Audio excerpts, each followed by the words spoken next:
Future State Justice League issue 2. Joshua Williamson, writing with Marcio Takara on the first story. Ram V with Robson Roque on the second. Or if I mixed the artist up, I may have swapped Other the way artist. around. Yeah, I swapped the artist around. But that's the people. That's the people's. So we have the I've forgotten their names. The group. Hyperclan, thank you. The Hyperclan have infiltrated and are pretending to be the Justice League.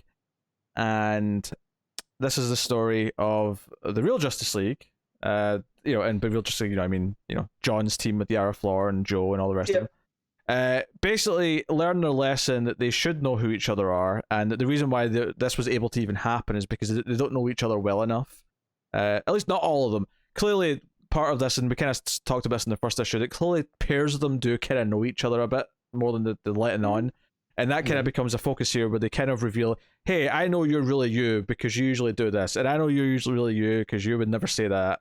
And they have this moment where they sort of go around in a circle, and because they're in the Earth hell that the full of fire that the Justice League put the Hyperclan in, because they're white Martians, and this was going to be a place that would keep them in prison forever. Their Flash kind of brutal coming from the Justice League. Knowing what we know about Martian physiology, it's a bit harsh. Yeah. So was John on the team at this point? Because that seems particularly cruel if he was. No, because Andy mentions remembering her parents talking about this. So this is clearly something that's happened later to us. It's not something that's happened so far. In the upcoming Bendis run, is what you're saying? Possibly, it may be. In between. Yeah. It may be in the Bendis run. But the idea that she remembered her parents talking about the Hyperclan and how because bad there was it kind of reminded me of Identity Crisis a little bit. That it seemed like there might have been a split amongst the Justice League, the way that Andy puts it. Like, I remember my parents talking about it didn't go over well with everybody. She says that Aquaman thought it was too cruel. Yeah. So, which honestly, if there's anything to suggest that this might be an arc in Bendis' Justice League, it's maybe that conversation. Yeah, maybe. Because there's drama to be had from it. So yeah, the stuff that I like from their interpersonal things were just these little tiny and that's why I really love Williamson, like the John pointing out that the Batman hums his own music. He has some action music. And then what was the other one on there? Having a hard time. I've read too many comic books this week.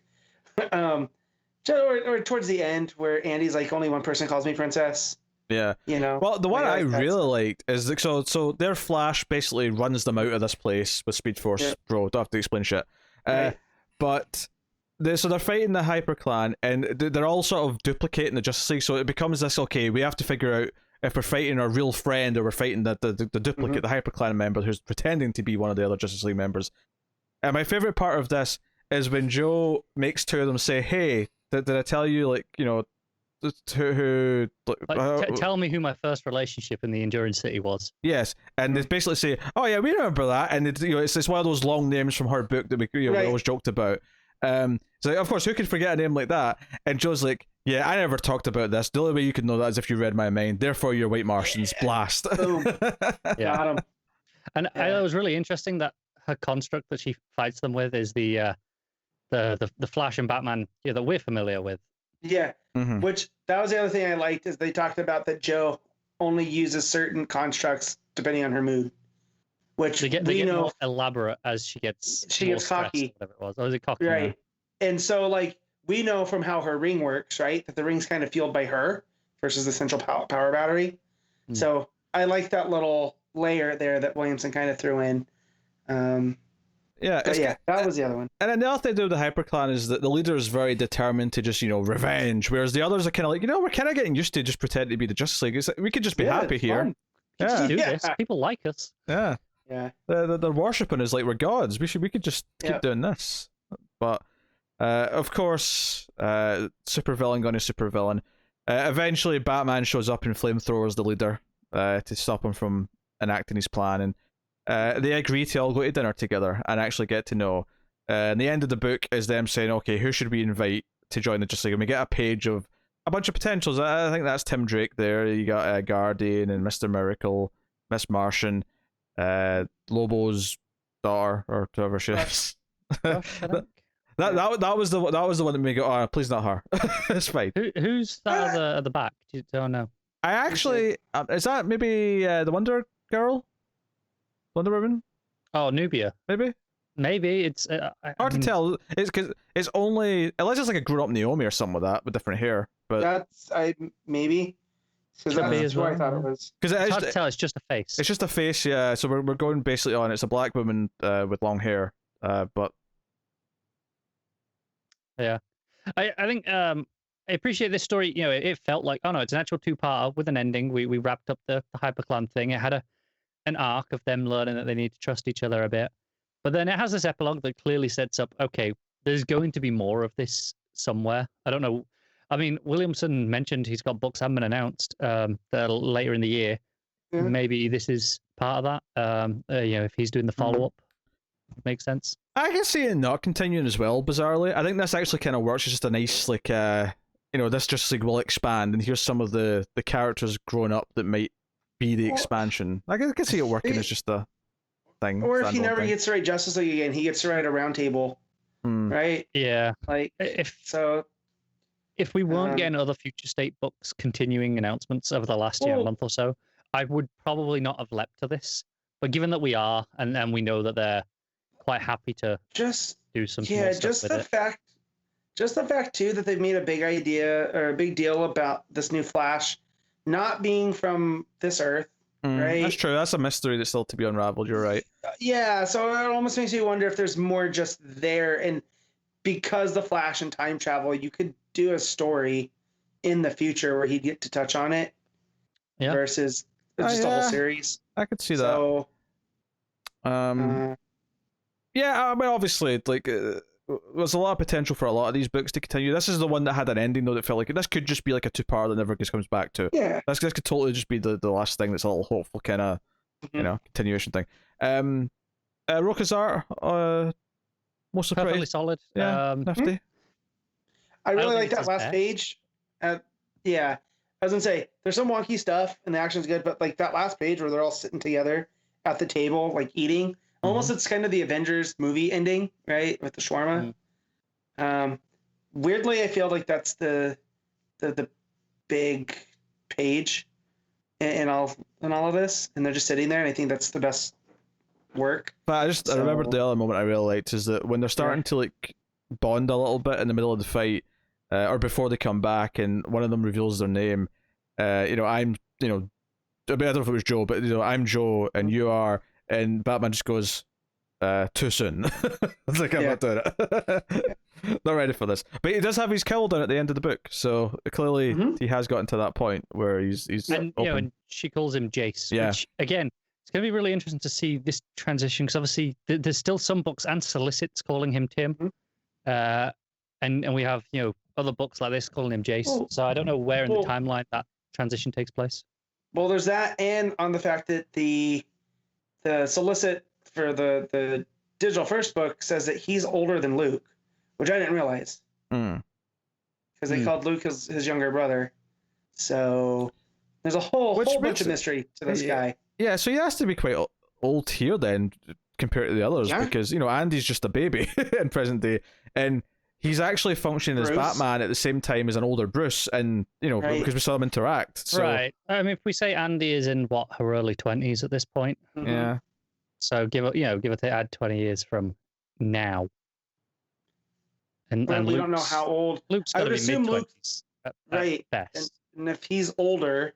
He's got to be in his late 40s at least. He's like an almost 50-year-old right, Batman hanging out with these kids. Is that actually so different from Bruce a lot of the time? When you sit and think about it, it's like he's got to be in his late 40s at least. I guess it's just because all the other characters do feel like they would be really young. I mean, I suppose technically even John compared to Andy is a good 15 years older. I mean, that's something we don't really think about, but now I'm thinking about it. John, if she's like 22, he'll be like 37 or something like that. Right. Yeah, I mean, what age? Obviously he got aged up. When he came back. Roughly. I don't know the exact age, but I'm going to say 16. Say, I don't know. Yeah. Okay. Yeah. So he's got to be mid 30s, early 40s. I'm sorry for bringing that up. I don't like thinking about all the timey-wimey. Yeah. Yeah. Now we're sitting picking apart going, these characters look young. Yeah, maybe some of the McCorkers a bit younger. Which is funny because I don't think that Yara comes across as being like close to 40, like John's supposed to be. If we think about but it, Amazons are timeless. Like yeah. Diana could be 800 years old for all we know, and she looks like she's in her I mean, that's fair. early 30s. You know what I mean? So same could go for Yara. Well, the fact That was is, not so much. And then with Duo, I would have said, that, I mean, for all we know, her story took place in the future anyway. Until, of course, we mentioned earlier in the solicits that she's popping up in present-day Green Lantern books. So, but even then, her origin is tied to very much present-day themes. So, how far into the future could she be? You know. So I guess what I'm saying is that a lot of these characters should be 40 or 50, and they're still in their mid-20s, but whatever.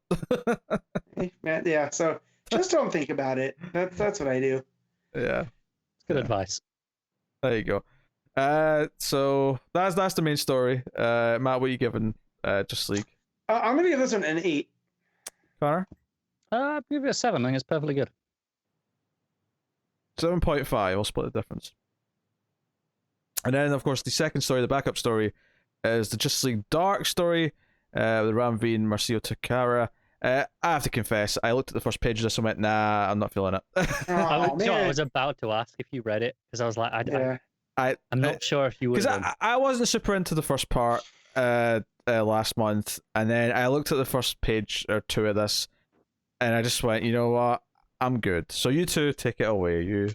Yeah, I did not realize that this was going to turn into such an Etrigan story at its core. Yeah.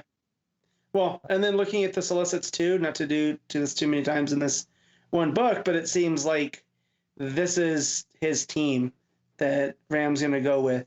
I intentionally didn't read the solicit because I'm still upset. Okay. That book. Gotcha. Anyways, this seems to be the team. You got Ragman, you got Etrigan, you got Detective Chimp, Zatanna, and then Dr. Fate. It seems. So, I don't think so. They weren't listed, but so this is who it seems like he's going to be using. So this feels much like some of the other books, where it feels like he's kind of doing a preview of what the themes are going to be. But here we get kicked off with Fate, because as we came in the last issue, he was disguised as a homeless person to get away from Merlin, and that Merlin destroyed the Tower of Fate, which kind of left Naboo in shambles. So, what's his character's name? Who's the new Fate, Connor? Khalid. Khalid. Yeah, there we go. So Khalid ends up finding another patron because he couldn't find Naboo, who's the Egyptian goddess Hawet. Hawet? I don't know how to... Hawet? Yeah, I'm not sure entirely either. Yeah. So just basically, I looked, of course, up this god, and it's kind of the personification of belief, which... That's a really interesting one, actually. Yeah, so when she appears, she, becomes the new Naboo, basically, who, powers Dr. Fate and gives him, gives Khalid these visions of the future. And that's what led to him going into hiding, because it was very important that he doesn't, that Merlin doesn't get his hands on the helm. Pretty much. No, that would be catastrophically bad. Right. And, Khalid comes out and tells Etrigan basically that, like, hey, I know that Merlin sidelined you by telling you, that he killed Jason Blood. So, like, he followed through on that. So you have to push through and go on, and we have to defeat Merlin. Yeah. And then the main part of the issue with Etrigan becomes him and Detective Chimp kind of arguing, about what he has to do. Really interesting from Etrigan's point of view, as a character study, that Etrigan has a conscience now and has become a better person, and he thinks he's scared as to whether or not he's actually a better person, or if it's just Jason Blood's conscience to say essentially has affected him a little bit. Yeah, but and that's where Detective Chimp kind of tells us, like, well, no, you guys are bonded together forever. He was gonna rub off on you. You're gonna rub off on him. Yeah, that's just the part, and it also goes towards that belief, right? Of that almost kind of breaks down into religion too, to where well, if you're a good person because you think there's a reward, you're still being a good person, right? Like, Yeah, it's all about that belief. And it is. It's really interesting because this version of Etrigan we're doing here reminds me a lot of Amos in The Expanse. Mhm. Just trying to get Pete's attention again. Sure. Oh, yeah, Amos, yes, Expanse, yes. No, but Trying I do to- mean in the Does he rhyme too? No, he doesn't speak enough to rhyme. No. Dang it. But no, Amos, our whole thing is he was kind of a terrible, shitty person and didn't Mhm. really have any concept of morality and relied on Holden then to kind of tell him what was right and wrong. And over time, he started to learn, like, oh, what would he do? And Etrigan's kind of like that with Jason Blood, it seems, where it's like, all right, well, what would Jason do in this scenario? Would he make what would the right call be? And it's really interesting Etrigan having these moral debates with himself as opposed to just burning everything. Yeah. And so, and then the rest of the action kind of is in between their discussion is like Zatanna riding a Ragman dragon. Yes. And, Fate squaring off with the Chantress, who is the knight in the armor that we've been seeing in the last issue.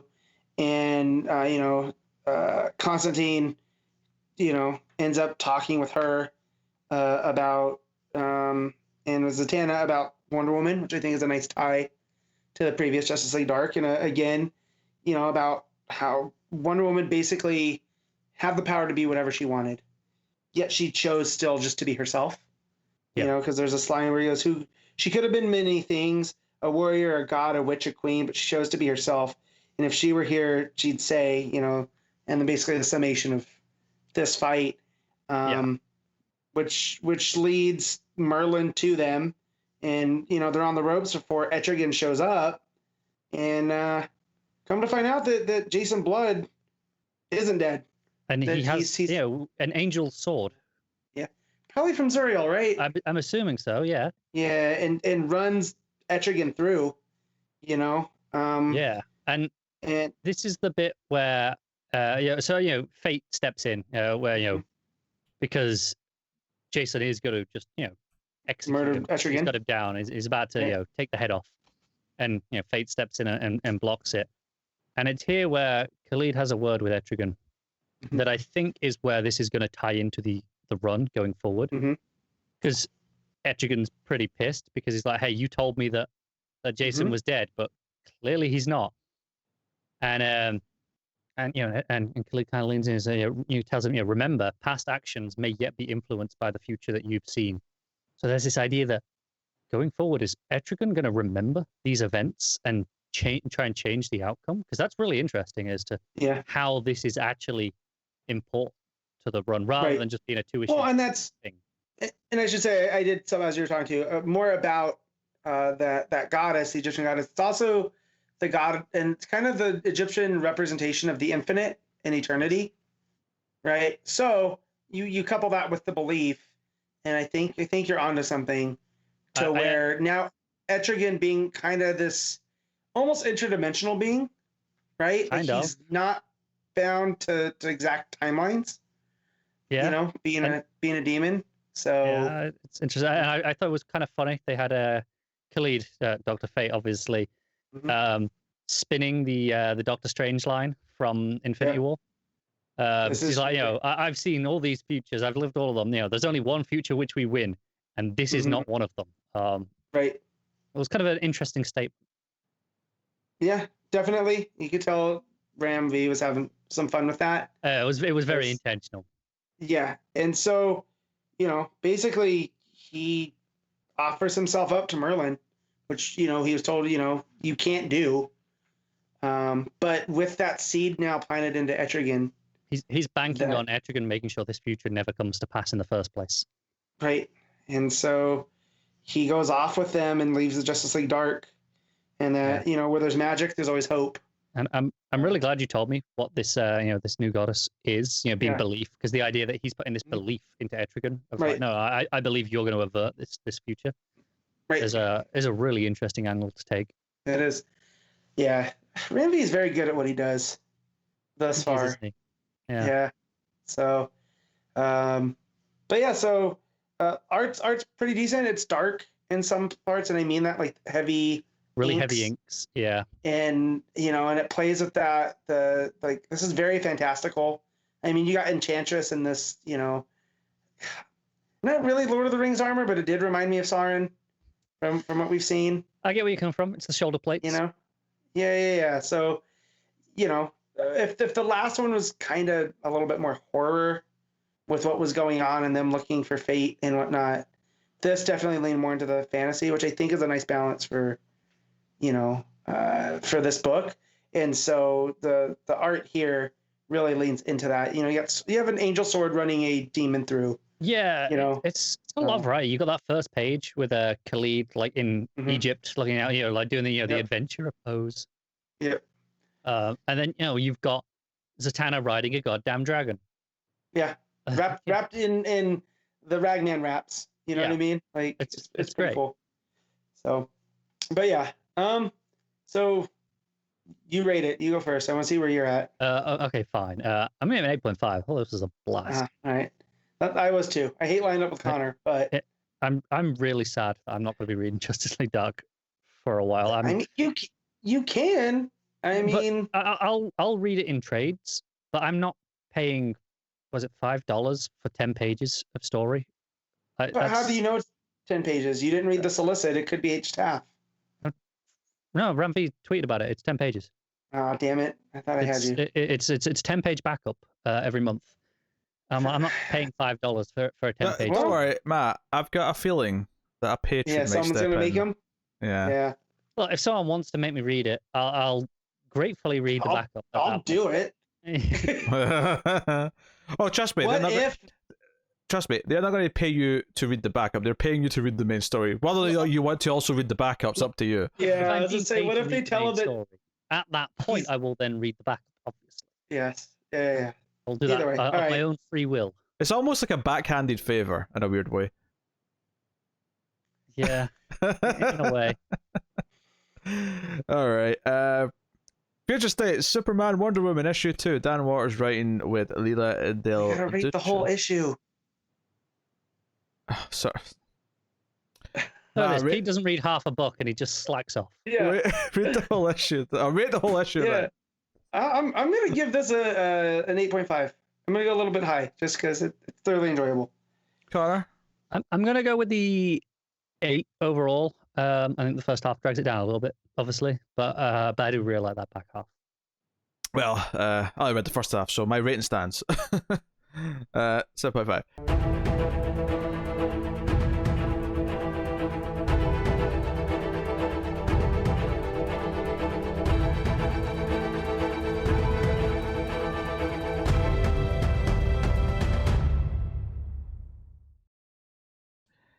Future State. I'll take that again, Shala, since Connor hiccuped at the start of the sentence. Just for when it's caught up for YouTube, it's not starting with a hiccup. Well, I'm very sorry. I tried to hold it in.